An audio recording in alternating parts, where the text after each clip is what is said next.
안녕하세요. 저는 올해 40대 초반이 된 한 남자의 아내입니다.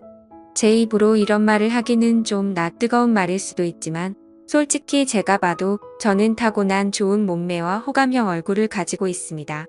결혼 전에 저를 따라다니는 남자가 정말 많았고 저와 교제하기를 원하는 남자들의 대시를 많이 받았지만 번번이 거절해야만 했던 이유가 있었는데 바로 엄한 집안 분위기 때문이었습니다. 항상 집에 일찍 들어가야만 했기 때문에 남자와 교제할 만한 시간이 별로 없었고 그러다가 제가 21살이 되면서 지금의 남편을 만나게 됐습니다. 처음에 이 남자를 만났을 때는 제가 연애를 하고 있다는 사실을 집안에 비밀로 했고 어느 순간 결혼할 때가 되어서는 집안의 엄청난 반대에도 불구하고 제가 너무나도 사랑하는 사람이기에 결혼을 하게 되었습니다. 남편은 저보다 7살이 많았고 저의 첫 남자이며 부부 생활에도 아무런 문제가 없어요. 그러나 문제는 결혼을 너무 일찍 했기 때문에 저는 아직 어리고 하고 싶은 것도 많고 욕구도 많았습니다. 특히나 밖에 나가서 친구들과 만나다 보면 제가 결혼했다는 걸 상상도 하지 못하고 저에게 다가오는 남자들이 정말 많았습니다. 연락처를 좀 알려달라거나 같이 술을 마시러 가는 게 어떠냐는 말이었죠. 처음에는 그런 게 신기해서 즐기기만 했는데 어느 순간부터 그런 게 너무 많아지니까 거부감이 들었습니다. 제가 일찍 결혼해서 당시에만 하더라도 결혼한 친구가 주변에 한 명도 없었습니다. 그러다 보니 친구들이 나이트에 가서 놀았던 이야기를 한다거나 남자친구와 만나고 헤어지는 이야기를 들으면 부럽기도 하고 저도 처음에 남편을 만났을 때에 그런 설렘을 다시 한번 가지고 싶다는 생각을 하기도 했습니다. 그러다가 정말 제 인생에서 큰 사건이 하나 터지게 됐습니다. 3년간 남편만 보고 살았던 저에게 한 번의 외도로 인해 저의 인생이 180도 달라지게 됐습니다. 정말 의도적으로 바람을 피운 것은 아닙니다. 저는 실수라고 말하고 싶지만 어느 순간에는 저도 제 자신을 주체하지 못하고 있더라고요. 제가 20대 초반이었을 때 그때까지만 해도 저는 다른 남자를 만난다는 것은 범죄라고 생각했고 인간으로서 쓰레기 같은 행동이라고 생각했습니다. 그날도 여느 때와 다름없이 퇴근하는 남편을 위해 요리를 하고 있었어요. 현관문 열리는 소리에 남편을 맞이하러 달려나가니 울상을 짚고 들어와 한숨을 쉬는 남편에게 놀라서 물어봤습니다. 자기야, 무슨 일 있어? 아, 속상해. 오늘 휴대폰을 잃어버렸지 뭐야.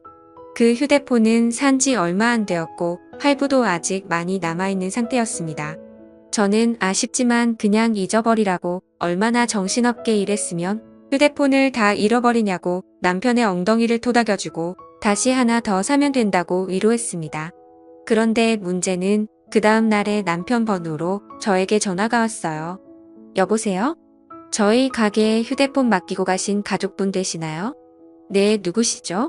어제 가게에 방문한 손님이 휴대폰을 맡기고 술을 20만 원어치 먹었는데 계산도 안 하고 휴대폰을 찾아가지 않으셔서요. 여기 저장된 번호로 연락해봤어요. 저는 처음에 그 말을 듣고 남편을 의심했지만 그럴 리가 없다고 생각했기 때문에 알아보니까 누군가 휴대폰을 주워서 가게에 맡기고 외상으로 술을 먹은 것이었습니다. 가게 주인은 휴대폰을 찾아가려면 술값을 가지고 술집으로 오라는 말을 했습니다. 돈은 아깝지만 그래도 남편이 알면 좋아할 거라는 생각으로 약속한 시간에 맞춰 택시를 타고 술집을 찾아갔습니다. 그때 시간이 오후 5시 정도였는데 제가 갔을 때 그곳은 이제 막 가게를 오픈하고 있었어요. 문 앞에 주인으로 보이는 젊은 남자가 있었습니다. 휴대폰 찾으러 왔다고 말하자 가게에 있다며 지하 2층인 술집으로 저를 데리고 갔습니다. 휴대폰을 확인하자 남편 것이 맞았는데 20만 원을 주기에는 너무 아까웠습니다. 솔직히 저희 남편이 잘못한 게 아니고 이걸로 술 먹은 다른 남자가 잘못한 건데 왜 그 돈을 제가 물어줘야 하나 싶더라고요. 그러다 문득 그 남자의 외모를 살펴봤습니다.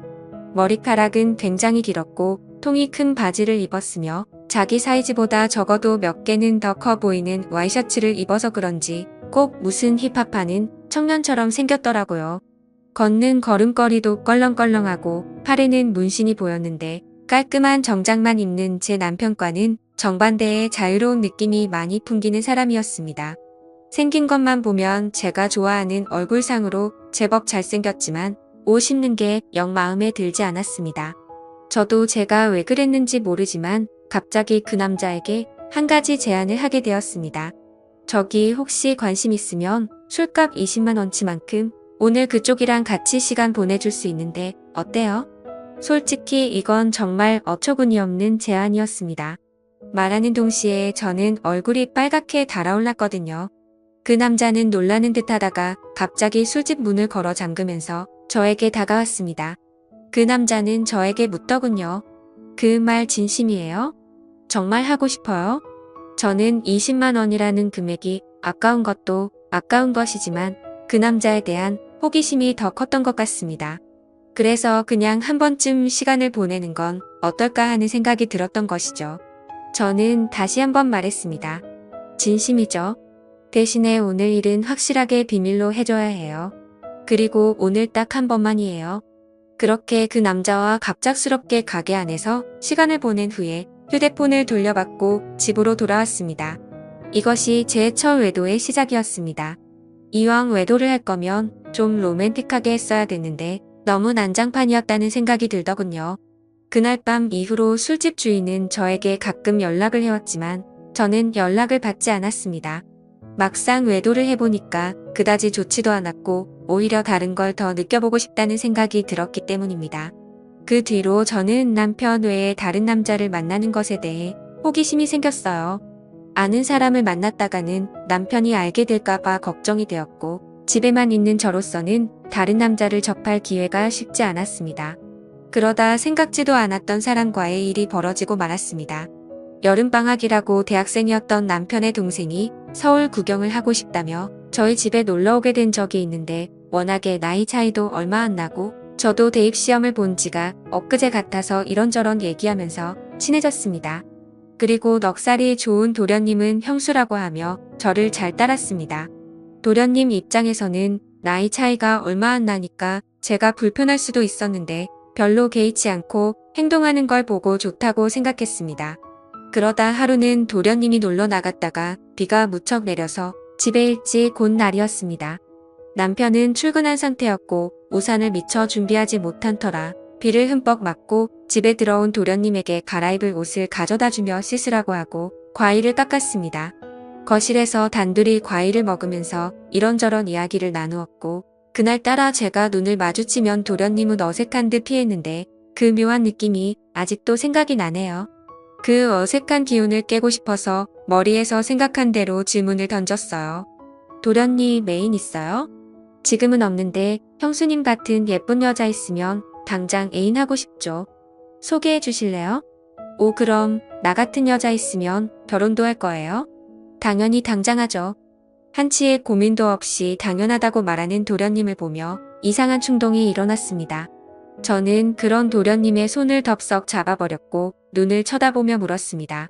이렇게 하니까 설레기도 해요. 한참 정적이 흐르고 얼어있던 도련님은 마주 잡은 손에 슬쩍 깍지를 끼더라고요. 그렇게 저와 도련님 사이에 묘한 감정이 흐르기 시작했습니다. 그 일이 있고 나서 남편에게는 도련님 서울 구경시켜준다고 말하고 일주일 동안 대놓고 데이트를 했습니다. 그 나이 또래들처럼 설레는 연애를 다시 하는 것 같아서 며칠 동안은 정말 두근거리고 신났었습니다. 하지만 그것도 역시나 오래가지는 못하더라고요. 일주일 후에 터미널에서 도련님을 보내고 나니 그 뜨거웠던 마음이 순식간에 식어버렸습니다.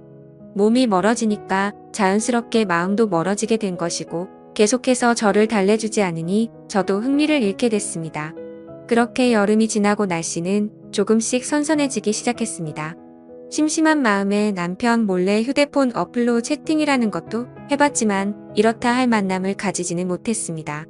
제 주변 또래 친구들은 채팅하는 어플로 친구도 많이 사귀고 연애까지 하는 애가 있던데 이상하게 저는 별 볼 일 없는 남자들만 꼬이는 것 같았습니다. 그렇게 애매하게 시간을 보내다 보니 명절이 다가왔는데요. 저희 시댁은 춘천 쪽에 있었는데 연휴 전날부터 가서 신나게 명절 음식하고 설거지하고 집안에 하나밖에 없는 며느리라 몸이 부서지도록 일을 했어요. 언제까지 며느리가 이렇게 일해야 되는 거냐고 투덜거리기는 했지만 워낙에 나이 차이가 많이 나니까 대들지도 못하겠더라고요. 명절 다음 날 아침에 친정집에 가려고 준비를 하는데 시어머님이 점심을 먹고 가라고 하셨습니다. 또 내가 밥을 차려야 하나 싶어서 순간 짜증이 확 났지만 얼굴에 최대한 티를 안 내고 있었는데 남편이 너무 미적미적대는 거예요. 빨리 준비하고 출발해야 하는데 준비를 하는 둥 마는 둥 조금만 더 누워있다가 가면 안 되냐고 TV나 보고 앉아있고 정말 답답해 미치겠더라고요. 그래서 남편을 방으로 데리고 와서 밖에 들리지 않게 작은 소리로 말다툼을 했습니다. 우리 부모님도 나를 보고 싶어 한다고. 빨리 준비 안 하면 혼자서 가겠다고. 말하면서 감정이 안 좋은 채로 친정집으로 향했습니다. 남편은 친정에서도 기분이 안 좋은 티를 숨기지 못했고 저는 그럴 거면 그냥 먼저 가라고 말했습니다. 화가 난 남편은 저녁에 볼 일이 있다고 하며 먼저 집에 올라간다고 하고 올라가 버렸습니다. 무슨 일이냐는 친정엄마의 물음에 별거 아니라고 대답하고 방에 들어와 혼자서 분을 삭히고 있었습니다. 저렇게 마누라를 배려하지 못하는 남자인 줄 몰랐는데 정말 충격적이었죠. 싸우느라 못 봤던 휴대폰을 여러 메시지를 확인해 봤더니 초등학교 동창 중 한 명에게서 연락이 와 있었습니다. 동창회를 하니 꼭 나와달라는 문자였고 오늘은 술을 꼭 마셔야겠다는 생각에 서둘러 준비를 하고 초등학교 동창회에 나갔습니다. 그 자리에 나가니 이미 20명 정도가 모여 있었고 명절인데 다들 할 일도 없이 이렇게 나와서 놀고 있냐며 조상님도 없냐는 농담을 건넸습니다. 그러자 친구들은 요즘에 누가 조상님 챙기냐고 우리끼리 재미있게 잘 먹고 잘 살자면서 술이나 마시자고 하더라고요. 졸업하고도 연락을 하는 친구도 있었지만 졸업하고 나서 처음 보는 친구도 있었습니다. 그래도 초등학교 동창이라는 유대감이 있었기 때문에 편하게 대할 수 있었죠. 그 중에 눈에 띄는 친구가 한 명 있었는데 초등학교 때 어린 눈에도 도시아이처럼 깔끔했었던 제 짝꿍이었습니다. 그 아이는 피부도 하얗고 공부나 운동도 잘했기 때문에 어릴 적에 잠시나마 좋아했던 남자였어요. 제 기억상으로는 그 아이도 예뻤던 저를 좋아했었고 동네도 가까워서 자주 어울렸던 기억이 납니다. 문방구에서 같이 과자를 사 먹으면서 집에 같이 가기도 했었고 지금 생각하면 유치한 편지도 주고받았었는데 오랜만에 보니까 훨씬 더 반갑고 기분이 좋았습니다. 그 친구는 6학년 때 전학 가서 그 이후로는 처음 봤고 멀리서 봐도 어릴 적 그 모습이 상당히 많이 남아있어서 그때의 설렘이 새록새록 기억났습니다. 저는 반가워하며 그 친구 가까이 가서 말을 걸었어요. 어머 건우야. 어떻게 연락 한 번을 안 했어? 안 그래도 너 결혼했다는 말 들었는데 연락을 못 하겠더라.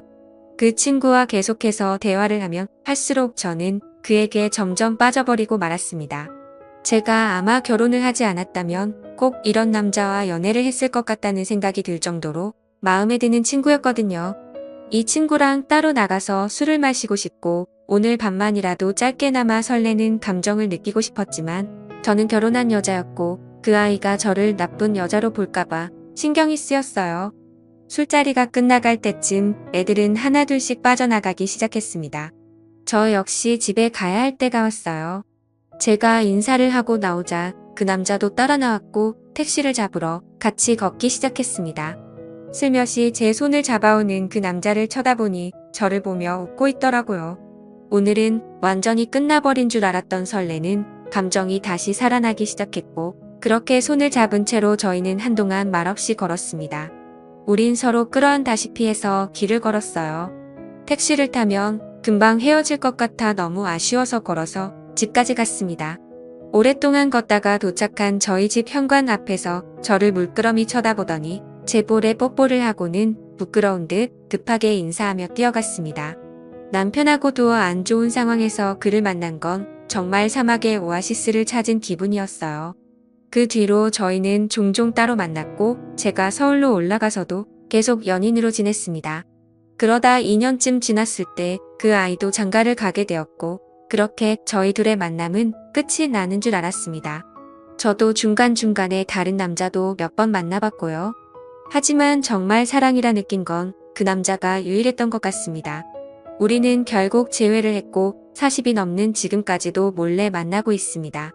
저의 두 번째 서방님이고 이제 더 이상의 다른 사랑은 원치 않고 두 남자만 바라보며 살아보려 합니다. 너무 어린 나이에 결혼을 한 게 문제인 걸까요? 저도 가끔씩 제가 왜 이러는지 모르겠지만 도저히 빠져나올 수가 없습니다. 솔직히 말하면 왜 빠져나와야 하는지 잘 모르겠습니다. 이렇게 어리고 아름다운 나이에 기억에 남는 연애도 못 해보고 결혼해서 답답하게 살다가 갈 바에는 이렇게 뜨겁게 사랑하는 게 더 남는 장사가 아니냐는 생각이 듭니다. 둘 중에 어떤 남자를 선택하고 싶지는 않아요. 상처 주는 여자가 되기는 싫거든요. 그냥 이렇게 두 남자를 바라보면서 사는 것도 충분히 가능해서 이렇게 살아가려고 하는데 무슨 큰 문제라도 되는 건 아니겠죠. 제 마음속에는 방이 두 개이기 때문입니다. 오늘의 사연은 여기까지입니다.